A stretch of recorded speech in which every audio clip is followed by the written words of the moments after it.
तानाजी शिंदे, रोहित पवार म्हणतात तानाजी शिंदे यांना तुम्हाला विधिमंडळातील राम शिंदे यांनी सांगितलं यांचा भाऊ आहे आणि त्याच्यावरती ज्या पद्धतीने गुन्ह्यांचे दाखले आहेत त्यानुसार तो द्यायला नाही पाहिजे होता. स्थानिक पोलिसांनी देखील शस्त्र परवाना न देण्यासंदर्भात देखील सूचना करण्यात आल्या होत्या. बघा, ज्यावेळेस अपील केली जाते ती वैयक्तिक अपील असते.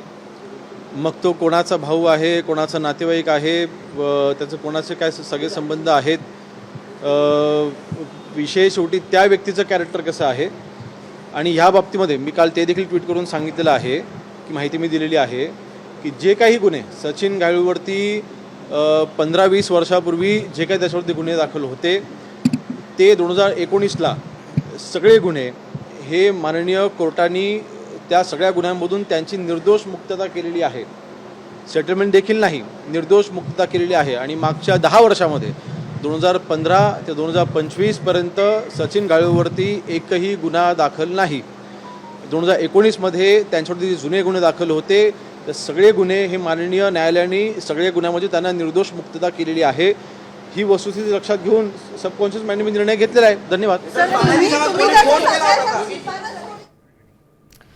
तर एकाही गुन्हेगाराला शस्त्र परवाना मंजूर केला नाही असं योगेश कदमांनी स्पष्ट केलेलं आहे. परवान्याबाबत मी सविस्तर माहिती घेतली आहे, सोशल मीडियाच्या माध्यमातून मी माहिती दिलेली आहे. तसंच लवकरच पत्रकार परिषद घेऊन या संदर्भात स्पष्टता करेल असं योगेश कदम यांनी म्हटलेलं आहे. तर सचिन घायवळवर एकही गुन्हा दाखल नाही असंही ते म्हणाले.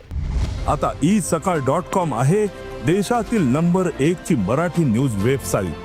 प्रत्येक अपडेटसाठी isakal.com ला नक्की भेट द्या.